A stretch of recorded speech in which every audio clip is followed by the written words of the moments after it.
अख्ख्या गावात माझ्याच बंगल्यावर बॅनर आहे तुमचा.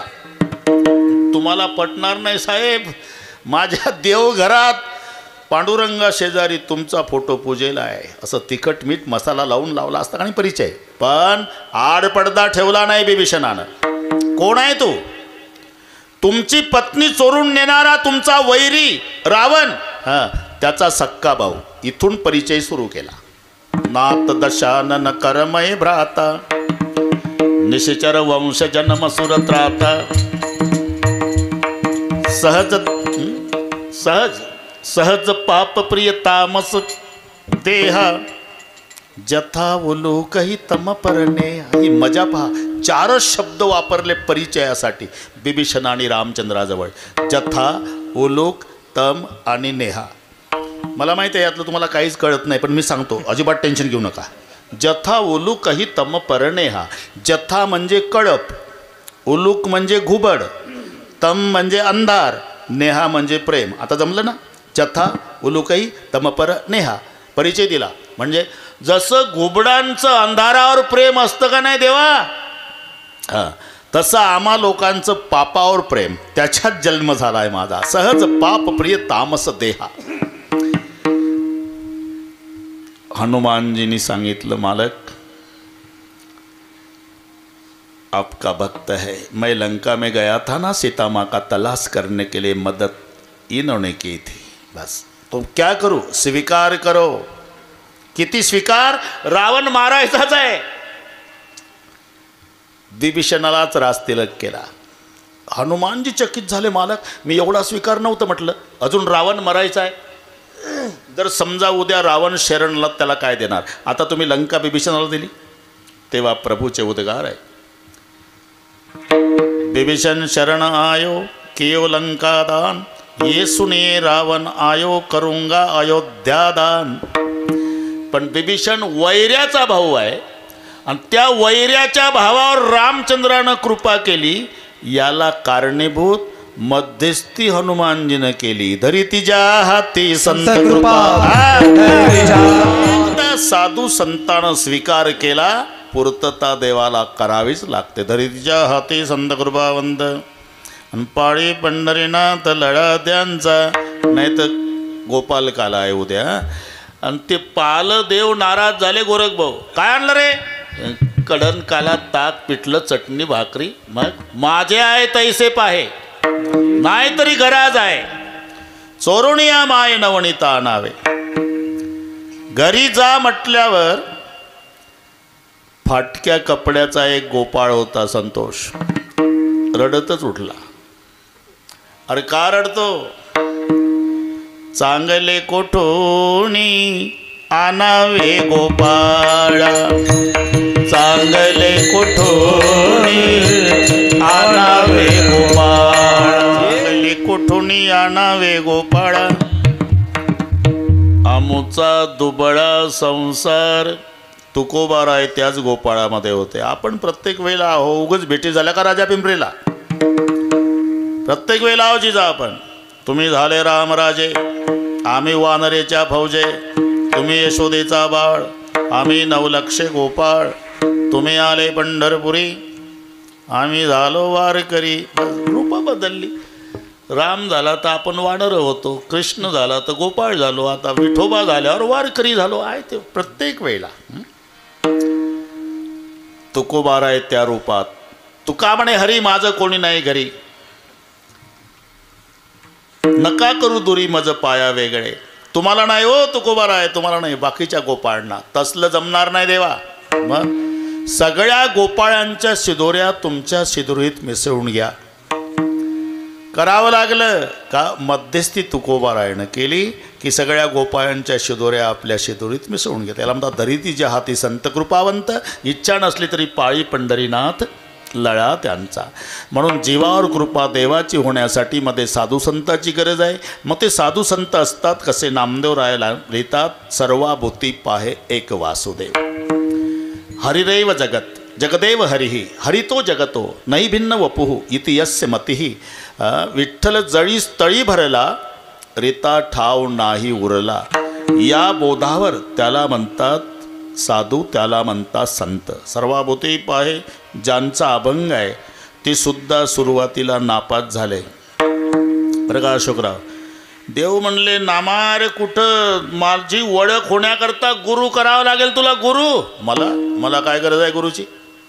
माझी ओळख होण्यासाठी कमाल आहे. हां, माझ्या हातचं दूध पिता लेकरू झालं की बारशाला येता, माझी म्हातारी दिवाळीला आंघोळ घालते, सगळे प्रमाण आहे ना. सण दिवाळीचा आला, नामा रावळ्याशी गेला, देवाचा लावे घराशी, आणि मग पदर माथाचा काढला, बाळ नंदाचा पुसला, विठो बारशाशी आले, दूध पियो मेरे गोविंदला आला. रात्रंदिवस गप्पा मारतोय आणि पुन्हा म्हणता ओळख.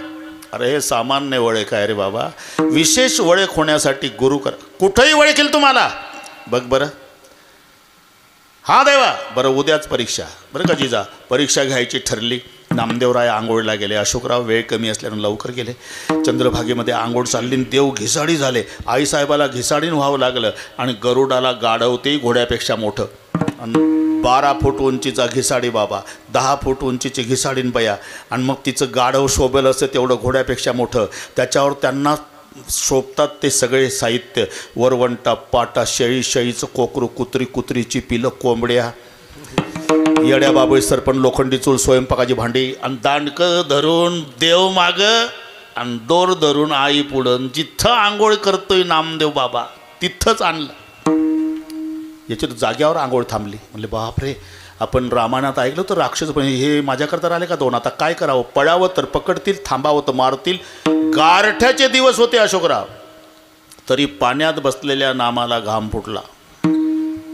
आता नाटकाला सुरुवात देवानं केली. हंडी पकाव. आता आईसाहेबांनी नाटकाला प्रतिसाद दिला आणि ते 3 दगडाची चूल, त्याच्यावर येड्या बाबा सरपण ठेवले हांडा. हंडी तो पक गई महाराज, हंडी में क्या डालू? मुर्गिया काट के डाल दो. नामदेवराय तर नुसता बघू लागला. म्हणलं हे तर टोमॅटो कापल्यासारखा कार्यक्रम चालू आहे.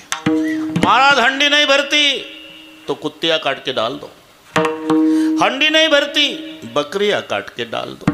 महाराज हंडी नहीं भरती गधा काट के डाल दो. ते गरुड होतं. देवा, तुम्ही तर म्हणले फक्त सामान घेऊन चल वाळवंटात, का कापायला आणलं का? आता कापला तरी तुला जिता करतो, फक्त त्या आंघोळवाल्यासाठी चाललाय उद्योग. महाराज गधा काट के डाल दिया, हंडी नहीं भरती वो छोकरा नहा रहा उसको काट के डाल दो. असं म्हटल्यावर जिजा तांब्यान धोत्र टाकून नामा पळाला. पण देवाला माहिती होतं माझा नामा किती घाबरला तरी घरी जाणार नाही, तर सरळ मंदिरात जाईल. आणि तिथं जर मी दिसलो नाही तर आपलंच पितळ उघडं पडून. म्हणून नामा यायच्या आधी करकटावरी ठेवूनिया नामा घाबरून कादल नामा. काय माणसं निर्माण केली देवा. दाद बाहेर आले तर 12 फुटाचा बाबा आणि ती 10 फुटाची बयान, ते गाढव केवढं घोड्यापेक्षा मोठं. काय झालं काय? अहो त्या कोंबड्या कापून टाकल्या हांड्यात, ते कुत्री कापून टाकली, बकरी, अख्खं गाढव कापला, हांडा भरेना. मग रे माझ्यानं भरणार होते देवा. अरे मीच होतो तो. तुम्ही राजस सकुमार मदनाचा पुतळा, आणि तिथं दात बाहेर आले होते. अरे मीच होतो भाऊ. काल ठरलं होतं ना परीक्षा घ्यायची, नापास झाला. शक्यच नाही देवा, तुम्ही नव्हता. अरे हे बघ, तुझं काही विसरलं का चंद्रभागेत? मग तांब्यान धोत्र तिथंच टाकून आलो. मी आणलं बाबा धोत्र, दाखवलं देवानं. हे हिरव्या काट्याचं धोत्र माझंच आहे. बरं तांब्यावरचं नाव वाच. नामदेवल ददामा सेठ शिंपी, श्री क्षेत्र पंढरपूर, जिल्हा सोलापूर. तांब्याही माझाच आहे. नापास झाला. मग गुरु करावा लागेल. कुठं जाऊ? जा आळंदीला. मग नामदेवराय आळंदीला आले. उठले निवृत्ती संताच्या दर्शना, पंढरीचा प्रेमा घरा आला. ज्ञानदेवा सोपाना मुक्ताई, अरे चला दर्शनाला, पंढरपूरचा बाबा आला. पंढरीचा प्रेमा घरा, पंढरीचा प्रेमा घरा, प्रेमा घरा. ज्ञानोबारांनी दर्शन घेतलं, सोपान काकांनी दर्शन घेतलं, निवृत्तीनाथांनी दर्शन घेतलं. पण नामदेवराय वाकेना. त्यांनी विचार केला, हे आळंदीचे बुवा, पट्टा पंढरपूरचा, देव गप्पा मारतो पट्ट्यासोबत, मला काय वाकायची गरज आहे.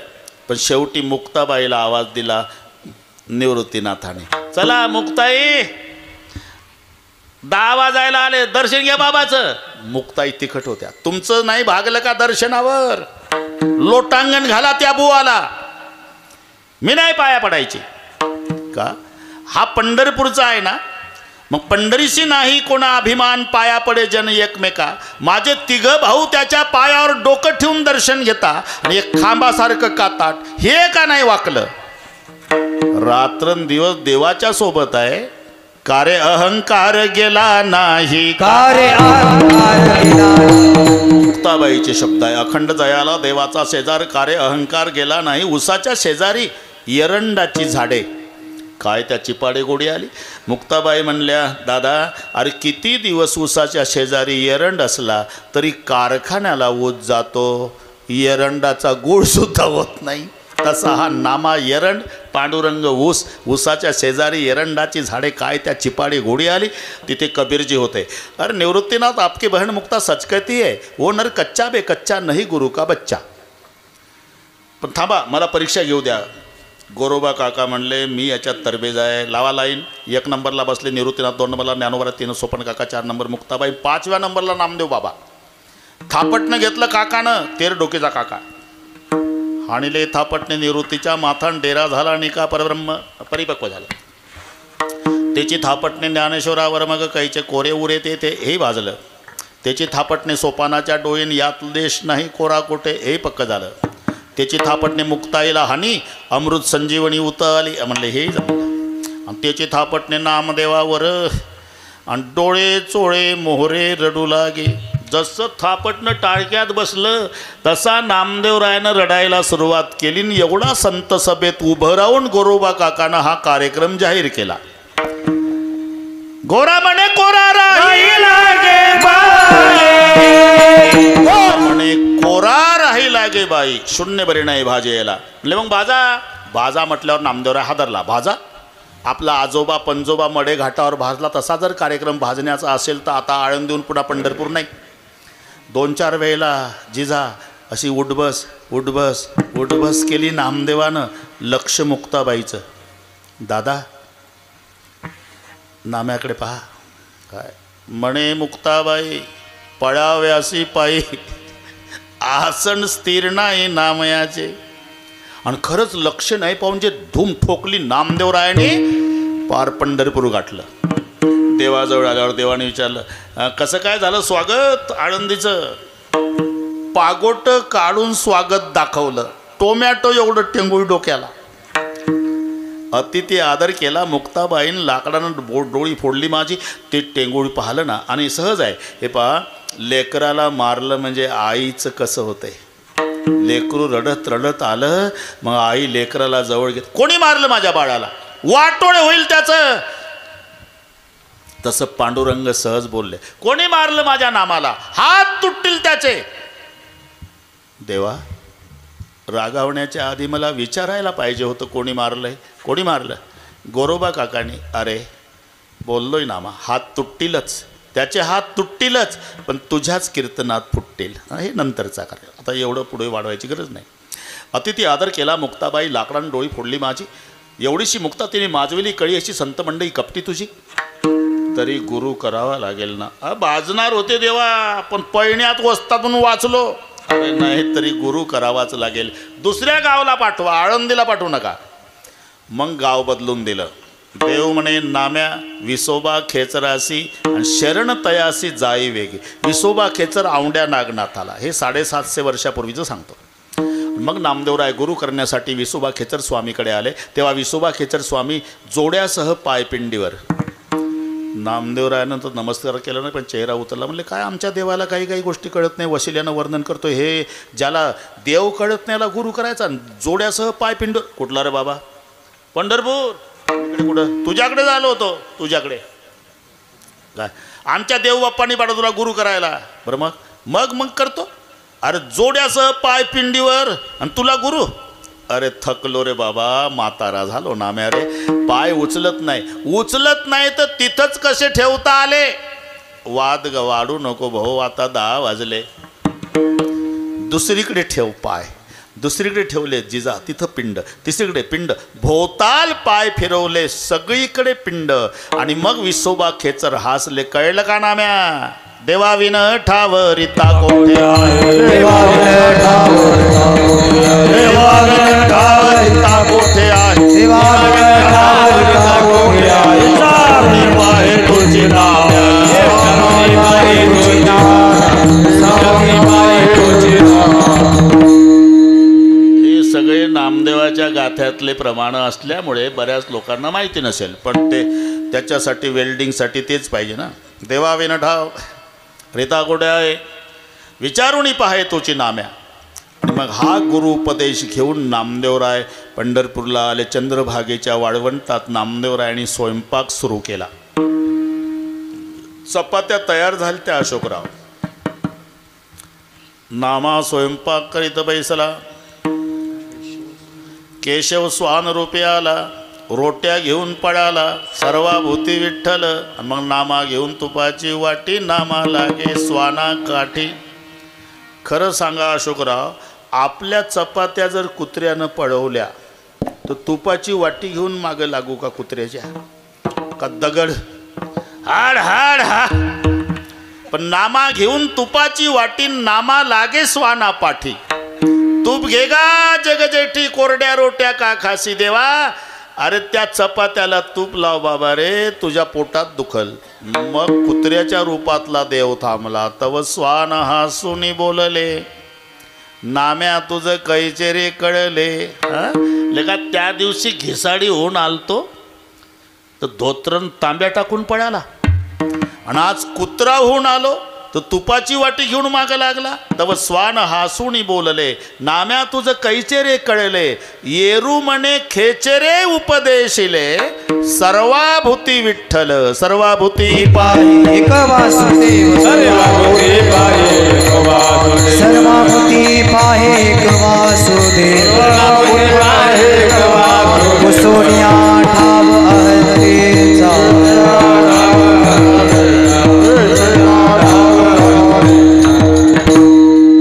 सर्वाभूती पाहे एक वासुदेव. पुन्हा ज्यानं अहंतेचा ठाव पुसला आहे. अहंता कारण ते या बोधावर आहे. चाले हे शरीर कोणाचे या सत्ते. कोण बोलविते हरिविना. एक म्हणला एवढं कळत नाही का. चाले हे शरीर पायाचे या सत्ते. जिजा पायाच्या सत्तेनं जर शरीर चालत असतील तर प्रेताला पाय असतात का नसतात? तुमच्या भागातल्या पद्धतीत फरक आहे म्हणून विचारतो. नागपूरकडे माणसं मेल्यावर जाळतात. हसता म्हणजे सारखंच आहे. मग जर प्रेताला पाय असतात तर प्रेत चालतात का चालवतात? नाही तर एखाद्या जाडजूड प्रेतानं म्हटलं असतं, पोरं तुम्ही चौघं सुद्धा मला उचलू शकत नाही. मग तुम्ही सरळ डांबरी रोडनं या. मी चालत चालत येड्या बाबळूतून येतो आणि शेडमध्ये आल्यावर पेटवा. असं चालत जातं का प्रेत? मग पाय असून का नाही चालत? डोळे आहे प्रेताला, कान आहे प्रेताला, तोंड आहे, सर्व इंद्रिय जिजा प्रेताला आहे. आणि प्रेताच्या भोवताल नात्या गोत्याचे माणसं बसलेले असतात. काय रडारड चालते. बस मी खोटं सांगत नाही. तुम्हाला समाजाचं प्रेम बघायचं असेल मरून पहा. जन्मात जे तुम्हाला चांगलं बोललं नाही ते त्या दिवशी चांगलं बोलतं. प्रेत यात्रेत माणूस होता, हिरा होता, सूर्यास्त झाला गावचा, आता कोणी नाही. माणूस होता. त्याचं आपलं पटलं नाही. जन्म बरोबर माणूस होता. त्याचं आपलं नाही पटलं कारण त्याला खोटं जमत नव्हतं. अरे म्हणून तर तुझं त्याचं पटत नव्हतं. बैमाना तुला खरं चालत नव्हतं. हे प्रेत यात्रेत आणि मग नात्या गोत्याचे पहा. तुम्ही पाहिलेलं आहे सगळे. काय रडारड चालते जिजा. मुलगी म्हणते चमचा भर तरी दूध घ्या ना. मुलगा म्हणतो एवढं तरी ऐका ना. सून म्हणते एक शब्द तरी बोला ना. म्हातारी तर पार तोंडाजवळ तोंड नेऊन एकदा तरी बघा ना. ते म्हणतं काय नाटक लावला म्हातारे, जर्सीच्या गोठ्यात 6 महिन्यापासून होतो, तू बघत नव्हती. विनोद जाऊ द्या, पण माझा प्रश्न आहे जिजा, प्रेताला डोळे, प्रेताला कान, प्रेताला तोंड, सर्व इंद्रिये प्रेताला आहे आणि आग्रह नात्या गोत्याच्या लोकांचा आहे. एकदा तरी बघा, एवढं ऐका, चमच्याभर दूध घ्या. अरे आता का डोळे असून पाहत नाही, कान असून का ऐकत नाही, तोंड असून का बोलत नाही? याचं उत्तर क्रिया करणाऱ्यानं आपली सत्ता काढून घेतलेली आहे. देखवी ऐकवी एक नारायण, कवी ऐकवी एक नारायण, तयाचे भजन चुकू नको. एवढंच नाही अशोकराव, झाडाचं पान सुद्धा त्याच्या सत्तेशिवाय हालत नाही. वृक्षाची पाने हाले ज्याची सत्ता, मग झाडाचं पान त्याच्या सत्तेशिवाय हालत नाही. या बोधावर जर संत आहे तर राहिली अहंता मग वृक्षाची पाने हाले ज्याची सत्ता. झाडाचं पान त्याच्या सत्तेवर सत्तेशिवाय हालत नाही. या बोधावर साधू संत असल्यामुळे राहिली अहंता मग कोठे. आता पहिलं चरण संपवतो. पुसुण्या ठाव अहंतेचा, सर्वाभूती एक वासुदेव पाहे. ज्यानं अहंतेचा ठाव पुसला आहे, नामदेवराय म्हणतात त्याला संत म्हणतात. सर्वाभूती एक वासुदेव पाहे आणि अहंतेचा ठाव पुसला आहे, त्याला संत म्हणतात, त्याला साधू. इथपर्यंत आलो आपण. तोचे संत साधू वळखावा निका. आता गरज काय 2 शब्द वापरायची, साधू आणि संत. बऱ्याच अभंगात हे शब्द आलेले आहे. साधू संत, साधू संत, साधू संत. जरी समानार्थी वाटत असले तरी 2 मध्ये अंतर आहे, हे लक्षात ठेवा. संत वेगळा, साधू वेगळा. तुला मजा सांगतो, नाही तर बेटा म्हणजे मुलगा, लडका म्हणजे मुलगा आणि पुत्र म्हणजे मुलगाच. तिन्हीचा अर्थ मुलगाच आहे ना. मग 3 शब्द कशामुळे झाले? पिताजी बटवाड़ा करे उसमें खुश रहे वो बेटा, बटवाड़े में खुश रहता वो बेटा. बटवाड़े के बाद पिता को लड़के ज्यादा इस्टेट मांगता वो लड़का, और जो पिताजी को कहता है कि पिताजी तुम्हारी पूरी जायदाद जिसको देना उसको दे दो, केवल हमें आप चाहिए, मैं जिंदगी भर भगवान जैसी आपकी सेवा करूंगा पिताश्री, उसे कहते पुत्र. दिसताना समानार्थी आहे, बेटा, लडका, पुत्र. 3चा अर्थ मुलगाच आहे, पण बेटा, मुलगा, लडका. तसं साधू आणि संत 2 शब्द आले. तोचे संत साधू, आणि दोन्हीच्या 2 वेगवेगळ्या व्याख्या आहे. साधू कोणाला म्हणतात? तोची साधू वळखावा, हे तर पाठच आहे सगळ्यांना. जे का रंजले गांजले त्याशी म्हणे जो आपुलेन, तोची साधू वळखावा एक. पण दुसरी अजून एक व्याख्या आहे, साधू म्हणावे तयासी, साधू म्हणावे तयासी, दया क्षमा ज्याची दासी. ही दोन्हीचा विचार या अभंगातले शेवटचे चरण त्यामध्ये आलेला आहे. साधूची व्याख्या सांगताना शांती क्षमा घरी राबवित, साधू म्हणावे तयासी, दया क्षमा ज्याची दासी. मग संत कोणाला म्हणतात? तेची संत, तेची संत ज्यांचा हेत नेनती काही टाना, नेनती काही टाना. हा फरक लक्षात आला आपल्या. तेची संत ज्याचा हेत विठ्ठले, नेनती काही टाना टोना, नामस्मरणा वाचुनी. म्हणून शेवटचं चरण नाम गोविंदाचे वाचे विसंबेना त्याचे, त्याच्यात संत. शांती क्षमा घरी राबवित, साधू म्हणावे तयासीन, दया क्षमा ज्याची दासी, ती साधू. 2 शब्द आहे. तोची संत साधू वळखावा निका. आणि त्याच्या व्यतिरिक्त जे आहे, येरते आयका मायाबद्ध, मुद्दाम शब्द आला मायाबद्ध. पूर्वी जुन्या मंडईला माहिती आहे, कोणी मेलं तर प्रेत यात्रा जिजा, गावातून मुख्य रस्त्यानं एक चक्कर. अट्टल गुन्हेगार सापडला तरी पोलीस मुख्य रस्त्यानं फिरवायचे मग पोलीस स्टेशन. ही पद्धत होती पूर्वी. जर कोणी मेला तर प्रेत यात्रा पहिली गावातल्या मुख्य रस्त्यानं फिरवायची मग स्मशानात न्यायची. याचा उद्देश होता की काही लोकांवर त्याचा परिणाम व्हायचा.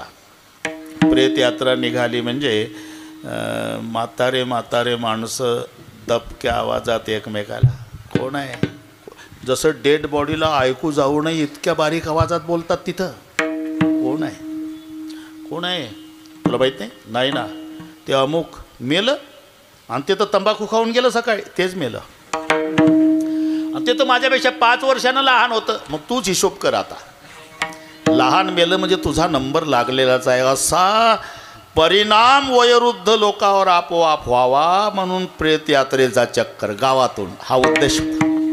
तसं अट्टल गुन्हेगार जर सापडला तर त्याला गावातून मिरवायचे पोलीस. का? बाकीच्या गुन्हेगारावर त्याचा परिणाम व्हायचा. बापरे, एक दिवस अशी मिरवणूक आपली निघल, आता हे धंदे बंद केले पाहिजे असं गुन्हेगारावर वचक बसावं म्हणून एकदा 10 पोलीस पुढं अशोकराव, 10 पोलीस मागं, मध्ये गुन्हेगार. मुख्य रस्त्याने नेत असताना KG1ला असेल तो पिंट्या, मम्मी त्याची तो दारात उभे होते. त्यानं ते पाहिलं, 10 पोलीस पुढं 10 पोलीस मागं, मध्ये गुन्हेगार. सहज विचारलं त्यानं, मम्मी आज 26 जानेवारी नाही, 15 ऑगस्ट नाही, ही मिरवणूक कशाची आहे? मिरवणूक नाही रे बाळा, ते मध्ये चालतं ते गुन्हेगार आहे, मागं पुढं आहे ते पोलीस आहे. त्याला नेतील पोलीस स्टेशनला, खूप मारतील. हां, गुन्हे केल्यानंतर असं होतं आहे बरं का. मागं पुढं कोण आहे? ते पोलीस आहे आणि मध्ये गुन्हेगार. झालं, त्यानं महिनाभर व्याख्या पाठ केली जिजा. 6च वर्षाचं होतं. शाळेत जाताना सुद्धा मागं पुढं पोलीस, मध्ये चालतं ते गुन्हेगार. शाळा सुटून येताना मागं पुढं पोलीस, मध्ये चालतं ते गुन्हेगार. नाश्ता करताना मागं पुढं पोलीस, मध्ये चालतं ते गुन्हेगार. TV बघताना मागं पुढं पोलीस, मध्ये चालतं ते गुन्हेगार. खेळताना मागं पुढं पोलीस, मध्ये चालतं ते गुन्हेगार. महिनाभर व्याख्या पाठ केली, मागं पुढं पोलीस, मध्ये चालतं ते गुन्हेगार. 1 महिन्याने त्या गावात मंत्री महोदय आले.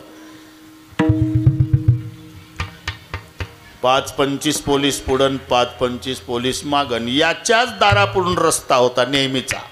नेमकं योगायोगानं हे तिथं उभं होतं ज्यानं व्याख्या पाठ केली होती. मागं पुढं पोलीस, मध्ये चालतं ते गुन्हेगार. यानं लवाजमा बघितला, अशी टाळी वाजून मम्मीला आनंदानं, मम्मी लवकर बाहेर ये. काय झालं रे? मोठा गुन्हेगार. झालं जिजा, मम्मी आली. मम्मीनं पाहिलं मंत्री, तोंडच दाबलं लेकराचं, घाबरून गेली. लवाजमा पुढे जाऊ दिला, तोंडावरून हात काढला. का गाय, माझं तोंड का दाबलं? तू काय म्हणाला? मी म्हटलं मोठा गुन्हेगार. म्हणजे मागं पुढं पोलीस, मध्ये चालतंय ते गुन्हेगार. तूच सांगितलं होतं ना? हो. मग त्या दिवशी 10-10च होते, आज 25-25 पोलीस आहे. मला वाटलं मोठा गुन्हेगार. गुन्हेगार नाही बाळा, ते मंत्री आहे. कसं काय? त्या दिवशी पोलीस मागं पुढं, आजची पोलीस मागं पुढं. अरे दिसायला बरोबर आहे पण असायला एक फरक आहे. त्या दिवशी पोलीस मागं पुढं होते, आजही पोलीस मागं पुढं आहे. त्या दिवशी 10-10 होते, आज 25-25 आहे. पण फरक हा आहे बेटा, त्या दिवशीचं मधलं पोलिसांच्या ताब्यात होतं, आताचे पोलीस मधल्याच्या ताब्यात आहे.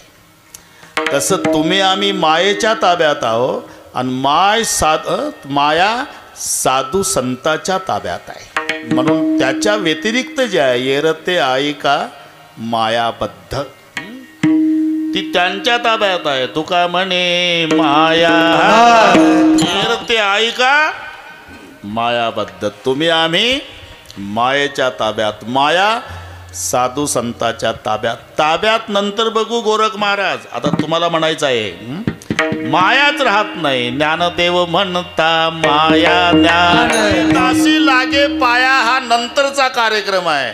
पण पहिले राहतच नाही. ज्ञानदेव म्हणता माया गेली समूळ विलया.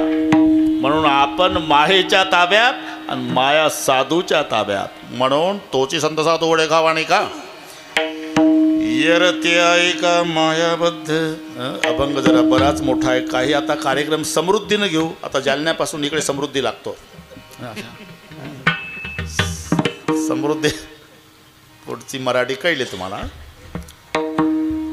सर्वसामान्य माणसं तिकडची गोष्ट आहे बरं का. सध्या इकडची गोष्ट एकही सांगत नाही 11 वाजेपर्यंत. नांगरायला भाऊ आला सकाळी. नांगरट चालू होती.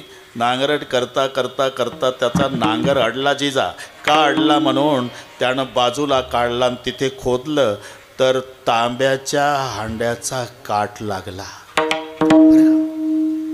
मग तो उत्साह वाढला. जिजा अर्ध्या तासात 20 लिटर पाणी बसेल एवढा तांब्याचा हांडा केवळ सोन्याच्या मोहरानं भरलेला. आता नांगरट करतंय का ते खरं घरी गेल्यावर डोकं चालवा. अरे बैल दिली मला थाकलून. नुसतं सोन्याच्या मोहराकडे बघत होतं. म्हणला 100 पिढ्या काही करायची गरज नाही. बरोबर 9 वाजता लहान भाऊ आला. न्याहारी न्याहारी म्हणतात ना. दादा भाकरी आणली. याला वाटलं हे 5 वर्षानंतर जन्माला आलं पण अर्ध्या हांड्याचं वाटेकरी होतंय. आणि एकटा असतो तर इकडे इकडे भाकरी खाऊ. जसा आला फाळ काढून ठेवला मारला भाऊ त्याच खड्ड्यात हांड्याच्या.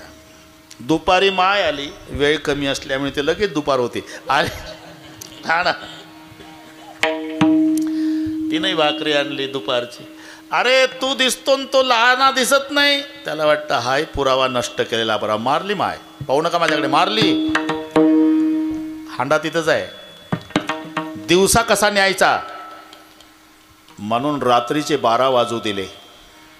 गाव झोपलं असेल काय म्हणले. काही काही म्हातारे अजून जागेच असतील. 2 वाजू दिले.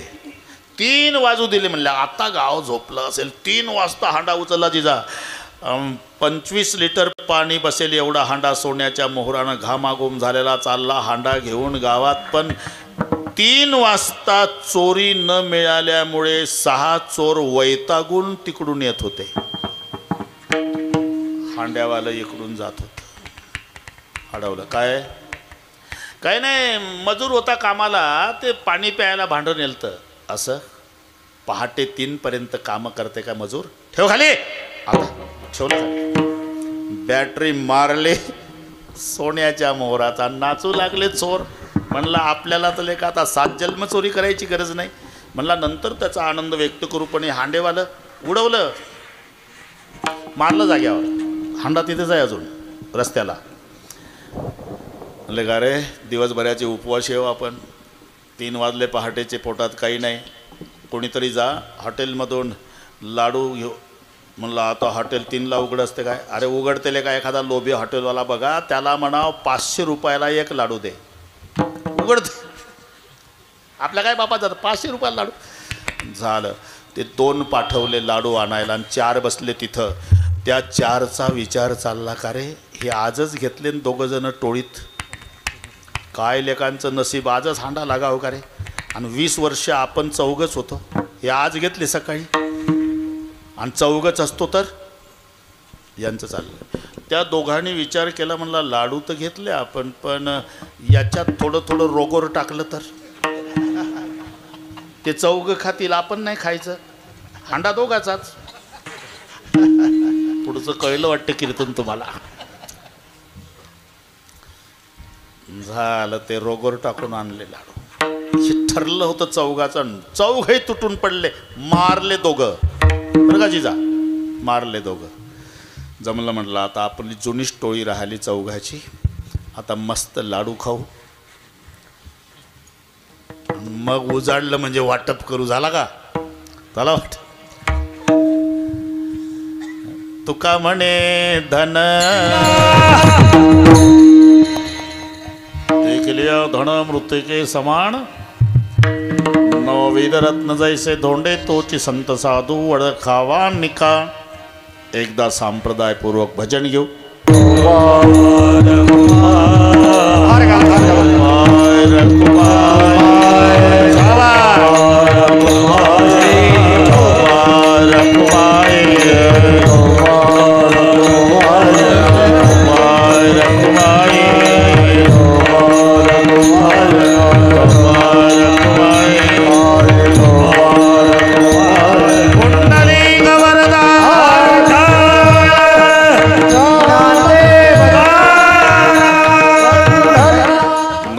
रत्न जैसे धोंडे तोची संत साधू. बरं का जिजा, जसं तेरडोकीला कुंभार समाजाचे संत तेरडोकीला, तसेच कुंभार समाजाचे संत पंढरपूरला. यांचं नाव गोरोबा काका आणि त्यांचं नाव राका. 2-3 मिनटात सांगतो. आता साधू संताच्या दरबारात साधू संताचं नाही तर मग कोणाला सांगायचं? उगाच जावयाची सासूची गोष्ट सांगत बसल्या. संत रुंदे मनोभावे आधी वंदावे वगैरे. बरं, अभंग आहे तो नामदेवाने लिहिलेला. त्याची सुरुवात आहे, कुंभार तो राका, कांता त्याची बंका, कन्याणाम वंका, तिघे जण पंढरी क्षेत्रात राहती आनंदे, वाचेने गोविंद स्मरता ती. त्यांना एकच मुलगी राका कुंभाराला, तिचं नाव वंका, बायकोचं नाव बंका आणि त्याचं नाव राका. एवढं तर राहील ना? बस ठीक आहे, ठीक आहे. आणि विसरले तर पुन्हा मला बोलवा आणि मी येतो. राका बंका वंका, ती गाडगी मडकी. हां जिजा, आवा आवा म्हणतात त्याला. आवा रचला, पेटवला, पेटवल्यावर मांजर भक्ष्य घेऊन आली, त्या आव्याच्या भोवताल फिरू लागली. राका कुंभाराच्या लक्षात आलं, या मांजराची पिलं कोण्यातरी डेऱ्यात आहे. डेरा तळ्याला आहे. आवा पेटला, 3 दिवस आता विझत नाही, पिलाचा कोळसा झाल्याशिवाय राहणार नाही. सात्विक अंतकरणाचा राका रडायला लागला. वंका छोटीशीच मुलगी आहे. का रडता बाबा? बेटा, या मांजराची पिलं कोण्यातरी डेऱ्यात आहे आणि डेरा तर तळ्याला आहे, आणि त्या पिलाचा कोळसा होईल. करावया गेलो प्रपंचाचे हितन पापाचे, पर्वत झाले माथा. छोटीशीच मुलगी पण संताचं लेकरू आहे. असं कसं पिलं जळतील बाबा? तुम्ही सांगता ना आम्हाला की पांडुरंगानं प्रल्हादाचं रक्षण अग्नीपासून केलं, पांडवाचं रक्षण अग्नीपासून केलं. त्या पांडुरंगाचं आपण जन्मभर भजन केलं, तो विठोबा काय झोपा काढतो का? छोट्या मुलीच्या तोंडून हे शब्द ऐकले, राका कुंभार ढसा ढसा रडला, लेकीला कवटायला, बेटा तुझ्या तोंडात साखर पडो, आणि जर पिलं वाचली ना सगळे वाटून देऊ पंढरपुरात. नवस केला राका कुंभारानं. 3 दिवस तिथंच विठ्ठल विठ्ठल भजन करीत आव्याच्या भोवताल बसले. राका बंकान वंका न जेवता. जिजा 4थ्या दिवशी अग्नी शांत झाला आणि गाडगी काढायला सुरुवात केली. मग छोटी मडकी सगळ्यात खाली मोठे मडके, त्याच्या खाली डेरा.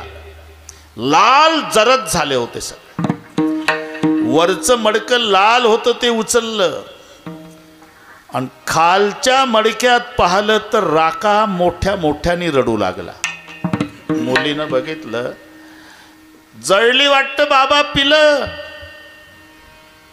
नाही बेटा, नवसास पावली विठाबाई, का खेळता ती पिल्ली डेरियात. 3 दिवस अग्नी पेटला आणि पिलं डेऱ्यात आनंदानं उड्या मारतात. तळ्याला डेरा. पांडुरंगानं नवस पूर्ण केला ना, आता आपण वैराग्य कबूल केलं होतं, सगळे वाटून दिलं पंढरपूर. उपजीविकेचं काय म्हणून तिघाही मायलेकरांनी जायचं आणि लाकडाच्या मोळ्या, वाळली लाकडं आणायची, त्याच्या द्रव्य नाही जिजा, डाळ आणि पीठ जगण्यापुरतं पंढरपुरात घ्यायचं आणि विठ्ठलाचं भजन.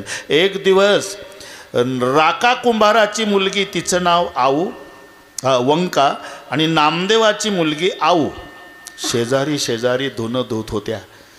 चंद्रभागेत. आता धुता धुता शिंतोडा येत नाही का? शिंतोडा नामदेवाच्या मुलीचा राका कुंभाराच्या मुलीच्या अंगावर गेला. शिंतोडा येरू म्हणे बाई शिंतोडे येतील. वैराग्यवान संताची मुलगी आहे मी, तुझा शिंतोडा नाही सहन करणार. नामदेवाची मुलगी म्हणली माहिती आहे नाटकं करतो तुझा बाप. कुठलं वैराग्य? असं माझा बाप नाटकं करतो आणि तुझा बाप काय करतो? पायात घुंगरं बांधून नाचतो लोकांनी बुवा म्हणावं म्हणून. दोघीच भांडण, तिकडे माहितीच नाही कोणाला. झालं आता भांडण वाढवत नाही. आओ नामदेवाची मुलगी रडतच आली घरी. का रडतेस बेटा? बाबा ती शिंतोडा सहन करत नाही. राका कुंभाराची मुलगी धुण्याचा शिंतोडा गेला. ती म्हणली वैराग्यवान संताची मुलगी तुझा बाप नाटकं करतो, घुंगरं बांधून नाचतो लोकांनी हबप म्हणाव म्हणून. शांत हो बेटा, मी पांडुरंगाला विचारतो. नामदेवराय आले रावोळ्यात. विचारलं पांडुरंगाला, राका कुंभाराने घेतले वैराग्यन काहो केला त्याग संसाराचा. घरी गेल्यावर अभंग वाचा आहे. हां मला तर नाटकच वाटतो देवा. देव म्हणले नामा असं कोणाला कमी लेखत जाऊ नये काय. अरे खरं वैराग्य आहे. माझ्या राकाचं वैराग्य खरं आहे. खरं आहे. विश्वास नसेल तर परीक्षा घेऊ. परीक्षा घ्यायला तिघ, पांडुरंग, रुक्माई, नामदेवराय. आणि परीक्षा द्यायला तिघ, राका, बंका, वंका. ज्या जंगलामध्ये जिथे लाकडं वाळले गोळा करायला येतात ना, तिथं 1/2 किलोचं सोन्याचं 25 तोळ्याचं सोन्याचं कडं ठेवलं देवानं. लांबून चमकत होतं. आणि लपून बसले तिघ, विठोबा, रुक्माई, नामदेवराय. आणि सर्वात पुढं आला राका.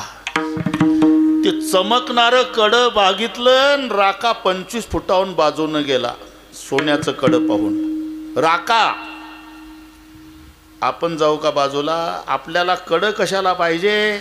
सिगरेटच्या पॉकेटमधला कागद जरी चमकला तरी बघावं वाटतं काय नेमकं तिथलं सगळे. विठोबाजी म्हणले बघ नामा खरं वैराग्य आहे.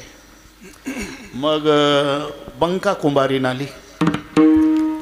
ती बाजूने गेली पण वापस आली. नामदेव म्हणले बघा आता उचलतं का नाही देवा कडं. पण ती कडं उचलायला आली नाही. 2 वंजळा माती घेतली, कड्यावर टाकून कडं झाकून दिलं. पुढं गेली. का? तिला वाटलं आम्हाला कळतं वैराग्य, पण मुलगी लहान आहे. तिनं जर उचललं तर वैराग्याला कलंक लागेल. माझ्या पतीनं नवस केला आहे. पुढं गेल्यावर मुलगी आली. त्या मातीनं झाकलेल्या कड्याजवळ आल्याबरोबर विंचू चावल्यावर लेकरं रडतात तसं रडणं सुरू केलं मुलीनं. मायबाप थोडे पुढे गेले होते. अरे का रडतेस बेटा? पश्चाताप झाला बाबा. कशाचा? तुमच्या पोटी जन्म घेतल्याचा. म्हणजे या मातीवर पुन्हा माती टाकायची गरज काय होती तुम्हाला?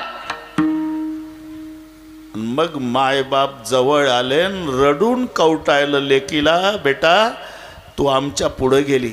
आम्ही आतापर्यंत सोन्यातनं मातीत फरक समजत आलो, पण तू आमच्या कुळाचा उद्धार केला. सोन्याला माती समजली. देखील या धन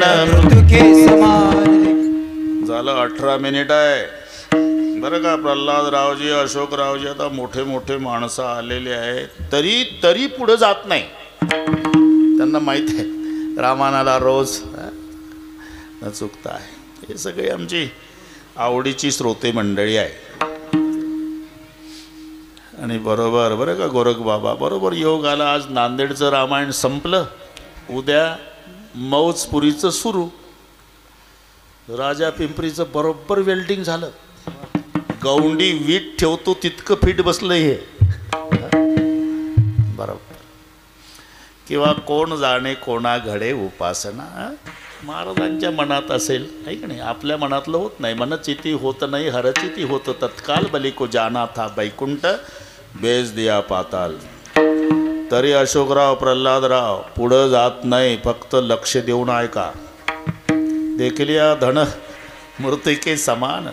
पुढे नवविध रत्न जैसे धोंडे. तो बक्षीस समारंभ उद्या सगळ्यांना वाटे लावायचं. रामचंद्र रात्रभर जागे होते. अशोकराव त्यांनी यादी केली, उपकार ज्यांचे ज्यांचे आहे सर्वांना बक्षीस दिली. मारोतरावला काही नाही बरं का, मी तिथंच होतो म्हणून सांगतो.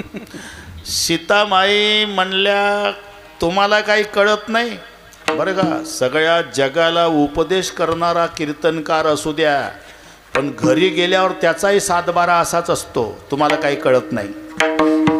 2 तास कीर्तनात उपदेश करत असेल, पण घरी गेल्यावर त्यानं जर स्वस्त मिळालेली वांगी नेली 2 रुपयाला 5 किलो, मोठ्या कौतुकानं बायकोजवळ वांगी 2 रुपयाला 5 किलो, त्याला वाटलं बायको कौतुक करल. तिनं बघितलं, डोकं गहाण ठेवलं होतं का तुमचं का? चालला 5 किलो घेऊन 2 रुपयाला. हे जर्सी गाई तरी खातील का? छिद्र पडलेले किडे पडलेले. तुम्हाला काही कळत नाही. हे रामचंद्राला सीतामाई म्हणली तुम्हाला काही कळत नाही म्हणून वाढलं प्रकरण आपलं. तुम्हाला काही कळत नाही काय? कॅमेऱ्याच्या वेळेला तोंड घेऊ घेऊ आले, त्यांना बक्षीस देता.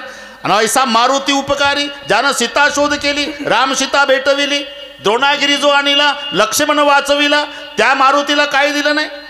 सीते तुला वाटतं का माझ्या मारुतीला हा राम विसरला असेल? बघ उपकाराच्या यादीत हनुमंताचं पहिलं नाव आहे. खूप प्रयत्न केला मी, काय द्यावं.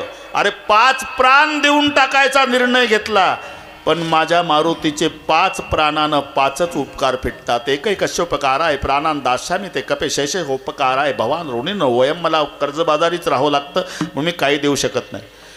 नका देऊ तुम्ही, मी देते. काय? माझ्या बापानं दिलेला नवरत्नाचा हार, हे तेव्हापासूनची पद्धत आहे. माझ्या पप्पानं बरं का जिजा, इकडच्या मावल्या चांगल्या आहे, नागपूरकडच्या सांगतो, सासऱ्याचं 10 तोळ्याचं असू द्या गोरख भाऊ तरी लपवणार, आणि बापाचं 1 तोळ्याचं अख्ख्या गावात दाखवणार. त्याच्यात दिवाळी असू द्या, मग पाय आनंदाला वाराळे चमकतं. साडीच्या वर फिरली. आता दगदगीच्या काळात कोणाला वेळ आहे चौकशीला? एका मावशीनं विचारलं, नवीन दिसतं. थांबलीच, तेवढ्यासाठीच फिरत होती. नवीन आहे. कुठं संभाजीनगरला जाऊन घेतलं का? नाही, माहेरी गेलतीन परवा, पप्पानं केलं, माझ्या पप्पानं केलं. राजा पिंपरीच्या लोकांना काय माहिती आहे, परवा इथूनच नेलं, पप्पानं केलं. हे तिथलं सांगतो. सीतामाई म्हणल्या माझ्या बापानं दिलेला नवरत्नाचा हार मी देते. झालं नवरत्नाचा हार. हनुमानजीला दिला. 1 रत्न पृथ्वीचं मोल आहे. हनुमानजी गेले बाजूला, दाताखाली रगडायचे, थुंकून टाकायचे. अशा वेळेला रॉकेल वतणारे हजर असतात. आलं एक, आई साहेब तुमच्या बापाचा अपमान. 1 रत्न पृथ्वीचं मोल म्हणताय तुम्ही, तो पा मारुती दातात रगडतून थुंकून टाकतो. सीतामाई म्हणलं, ए हनुमंता, अरे 1 रत्न पृथ्वीचं मोल आहे. हे रत्न आहे काय साहेब? तुला रत्न कळत नाही का? कळतं ना. काय? राम रत्न महम जाने न जाने रत्न अन्यथा, हनुमंताचे शब्द आहे. मी फक्त माझ्या रामाला रत्न समजतो आई, आणि ज्या रत्नात राम नाही त्याला दगड समजतो. नवविध रत्न जैसे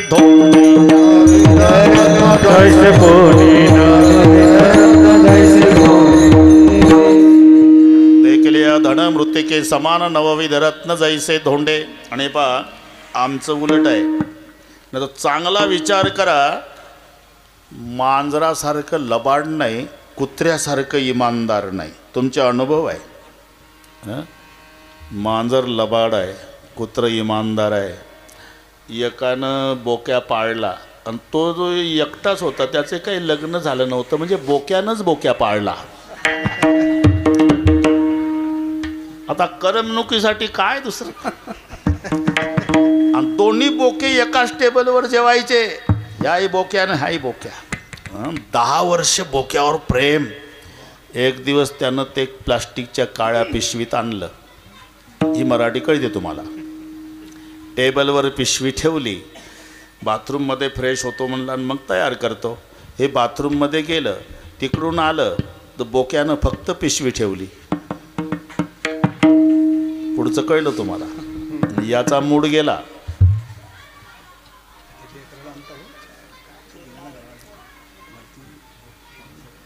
असू द्या असू द्या असू द्या, आपण त्या वयात तसंच केलं. ते वय असतं, फक्त समजावून सांगा.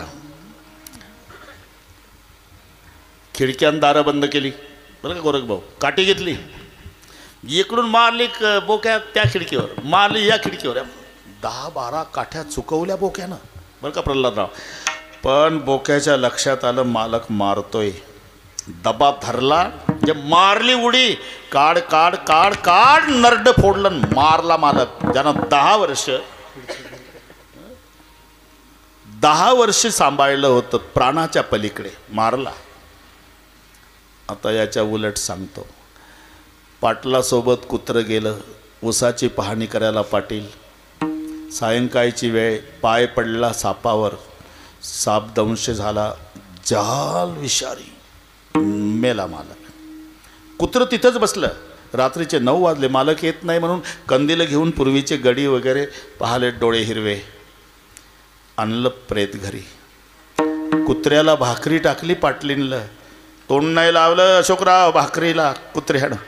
कालपासूनचं उपवाशी आहे, झोपलंही नाही, तसं विव्हळत बसलं रात्रभर. दुसऱ्या दिवशी मोठा माणूस, प्रेतयात्रा निघाली, कुत्रं प्रेतयात्रेत आहे. चितेवर ठेवलं प्रेत, कुत्रं लांब बसून आहे. चिता पेटवली तोपर्यंत कुत्रं लांब आहे. चिता पेटल्यावर समाज उठला, निघाला, धावलं कुत्रं, उडी टाकली चितेवरनं, मालकाच्या डेड बॉडी सोबत जळलं. का? ज्या मालकानं मला सांभाळलं तो मालक गेला, जगू कशासाठी? एवढं इमानदार कुत्रं आहे आणि तेवढं लबाड मांजर आहे. पण आमचा व्यवहार काय आहे? इमानदार कुत्र्याला गेट जवळ, लबाड मांजराला ताटाजवळ. खरं आहे का नाही? मांजरासारखं लबाड नाही, त्याला ताटाजवळ प्रवेश आहे, आणि कुत्र्यासारखं इमानदार नाही, त्याला गेट जवळ आहे. संताचं उलट आहे. जे परमार्थाचे विरोधक आहे ते घराच्या बाहेर काढले, आणि ज्याची गरज आहे ते घरात ठेवले. का जे विरोधक आहे, कामयेश क्रोधयेश रजगुण समुद्भव महाशनो महापाप्मा विद्यनम इह वैरिणम. मोठ्या मोठ्याच्या परमार्थाचं वाटोळ करणारे हे दोघं. कामाचे कोतवाहल ये नेनागविले बहुताशी, हरिहराची अब्रू घेतो बहिणाई त्याशी, जमदाग्नी दुर्वास नाडिले महान महान ऋषी, क्रोधाची फौजदार तोही मिळाला त्याशी. काम आणि क्रोध घातले बाहेरी. जे विरोधक आहे ते घराच्या बाहेर काढले, आणि ज्याची गरज परमार्थाला आहे ते घरात घेतले. शांती क्षमा घरी राबवित तोची संत साधू ओळखावानी का तुझी संत साधू, तुझी संत साधू ओळखावानी का, संत साधू ओळखावानी, तेरते आई का मायावत, तेरते आई का मायावत, तेरते आई का मायावत. ठीक आहे. पण एवढे बलवान काम क्रोध घराच्या बाहेर काढले कशाच्या बळावर? हे पहा, तुम्ही ऐकले आहे गोष्ट, पण प्रल्हादराव, अशोकराव जिजा, पुन्हा एकदा ऐकाच.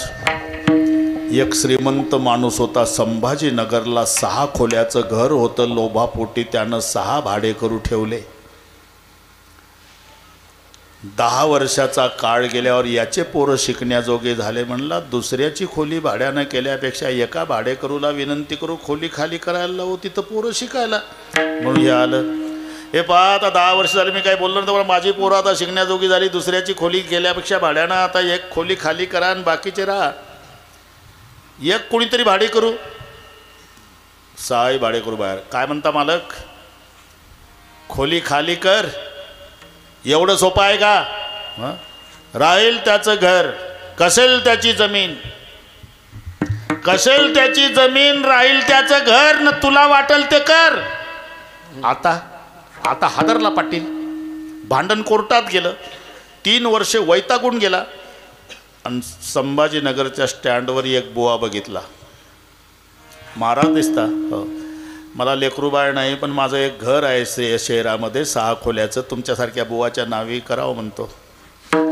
चालेल. बुवाला परस्परीच नेला, तिकडे नावी करून दिलं आणि पत्ता दिला, जा बुवा.